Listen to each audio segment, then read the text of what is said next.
"You're not welcome here," my cousin Amanda sneered, blocking the entrance to Grandma Chen's house. "This is family only." I stood on the porch, holding the handmade birthday card and special tea I'd brought for Grandma's 90th birthday celebration. Behind Amanda, I could see other relatives inside, pretending not to notice the confrontation. "I am family," I said quietly. "I'm her granddaughter." "Please," Amanda scoffed. "You haven't been family since you put her in that nursing home. We're the ones who wanted her to stay home, remember?" "I'm Michelle Chen, 35, and until this moment, I'd thought that doing what was best for Grandma, even when it was difficult, was more important than doing what was popular with the family." What my cousins didn't know was that Grandma had asked for the nursing home herself, after her third fall when no one was around to help her. "Grandma chose the nursing home," I reminded Amanda. "She asked me to help her find one." "Because you manipulated her." Amanda's brother Kevin joined her at the door, filled her head with fears about living alone, just so you could get your hands on her house. I almost laughed at the irony. My cousins, who visited Grandma maybe twice a year before she moved to Evergreen Senior Living, had suddenly become very interested in her property once they realized it was worth over $2 million in San Francisco's booming real estate market. "Let me just give her the card," I said, trying to keep my voice steady, "and her favorite oolong tea." "She doesn't need your cheap tea," Amanda snapped. "We got her real gifts, expensive ones. Now leave before we call the police."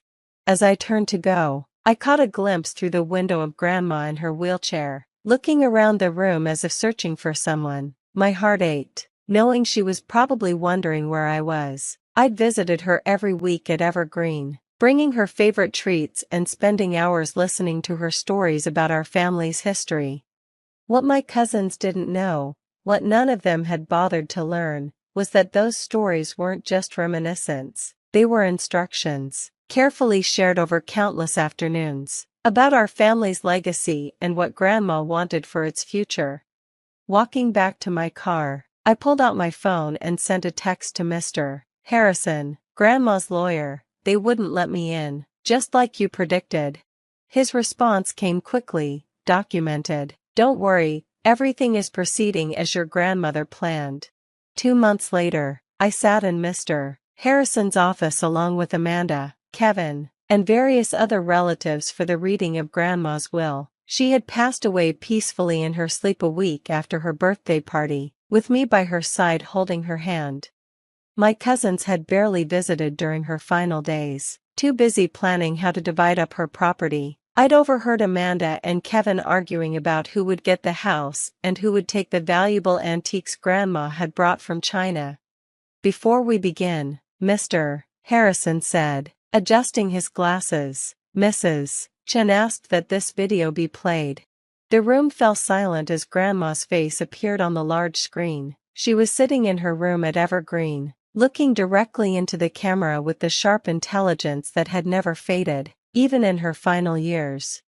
"My dear family," she began in Mandarin, with English subtitles running below. "If you're watching this, I have left this world, but before Mr. Harrison reads my will, I want to tell you a story, one final story about our family's legacy." I saw my cousins shift impatiently. They'd never had the patience for Grandma's stories, always too busy with their own lives to listen. "When I came to America in 1960, Grandma continued, I had nothing but a jade pendant and a promise to my parents that I would build something lasting. That pendant bought this house, our family home. But a home is more than walls and land. It's about care, about presence, about understanding what truly matters." She paused, her eyes seeming to look directly at each person in the room. "Over the past 5 years, as my health declined, I watched my family carefully. I watched who came to visit, who took time to listen, who understood the real value of our legacy, and most importantly, I watched who cared about me, not my property or my money, but me." Amanda and Kevin exchanged uncomfortable glances. They had both dramatically increased their visits after Grandma's property values had surged.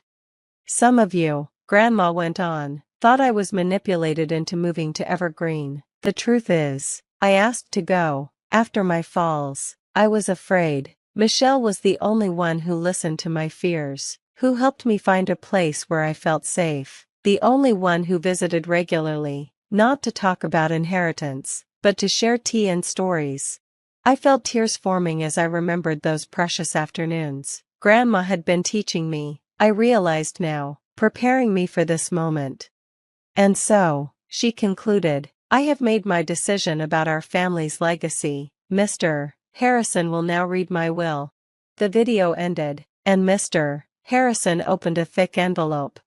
The last will and testament of Chen Meiling, he began formally. To my family members who gathered for my 90th birthday celebration, I leave these words: presence matters more than presents. To those who blocked my beloved granddaughter from sharing my final birthday, I leave this lesson: true family cannot be blocked by doors or walls. Amanda's face had gone pale. Kevin was gripping his armrest so tightly his knuckles were white.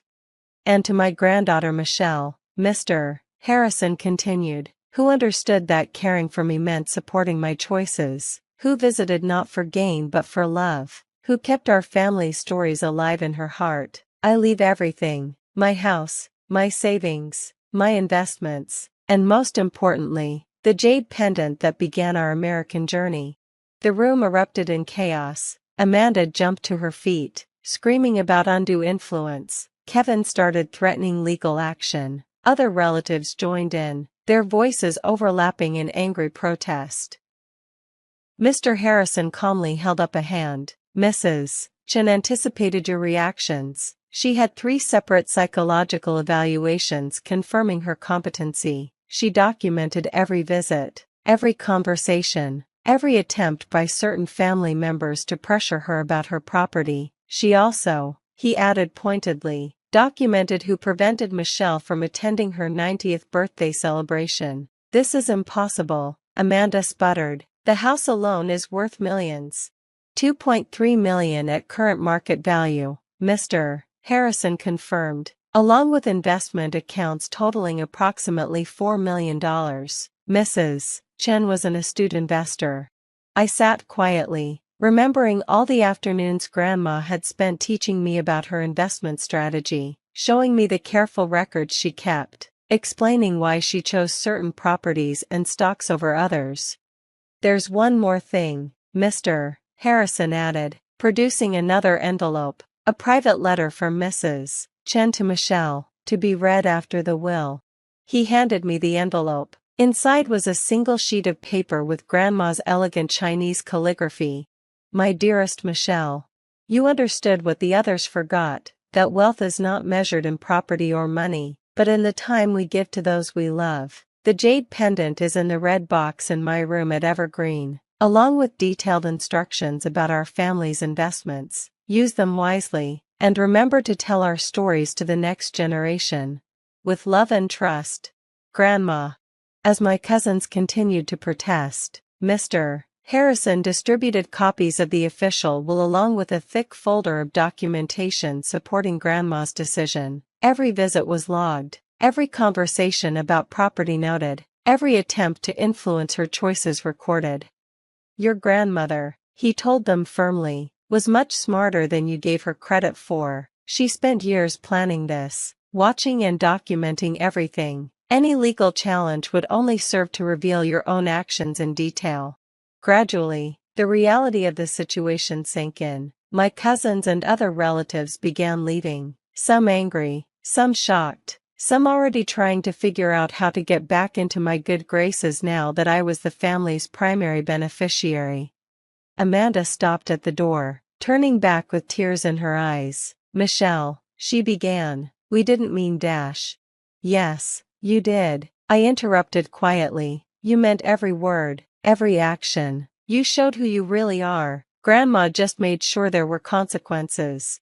After everyone left, Mr. Harrison handed me a key to the family house. He explained, though your grandmother suggested you might have other plans for it. I nodded, already knowing what I would do. Grandma and I had discussed it during one of our afternoon tea sessions. 6 months later, The Chin family house was transformed into a senior community center, offering cultural programs, health services, and social activities for elderly Chinese immigrants. The proceeds from its sale to a non-profit organization, combined with Grandma's other investments, funded scholarships for immigrant students and support services for seniors living alone. I kept only the jade pendant and Grandma's investment records, using her wisdom to manage the charitable foundation we had planned together during those precious afternoons at Evergreen. My cousins tried to reconcile. Of course, Amanda sent tearful emails about family harmony. Kevin attempted to pitch investment opportunities. Others reached out through mutual friends, trying to establish connections to the foundation's resources. I responded to each one the same way. The foundation has a program for senior support services. Please direct any elderly relatives in need to our website. 1 year after Grandma's passing, I sat in what had been her room at Evergreen, now part of an expanded senior care program funded by our foundation. On the wall hung a photograph of Grandma on her 89th birthday, her last truly happy celebration, before the family's greed had overshadowed their love. A young volunteer knocked on the door. "Ms. Chen, there's a resident who would like to share some tea and stories." I smiled, picking up Grandma's favorite teapot, one of the few personal items I'd kept. Of course, that's what this place is for.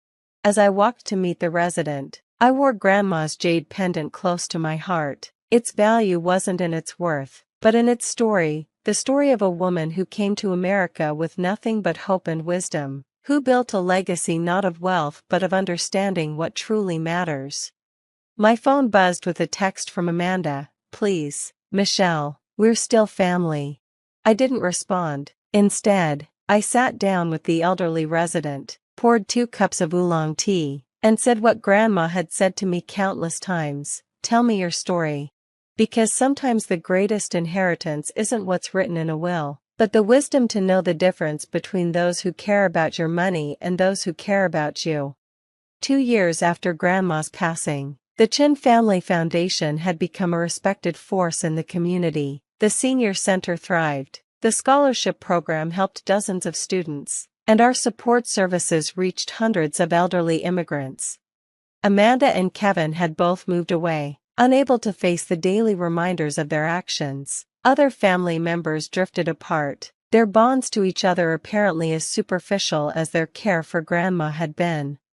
But new stories were being written. The seniors at our center shared their own tales of immigration, struggle, and triumph. The scholarship students brought fresh energy and innovation to our programs, and somewhere, I knew, Grandma was smiling, knowing her legacy had grown into something far more valuable than real estate or investment accounts.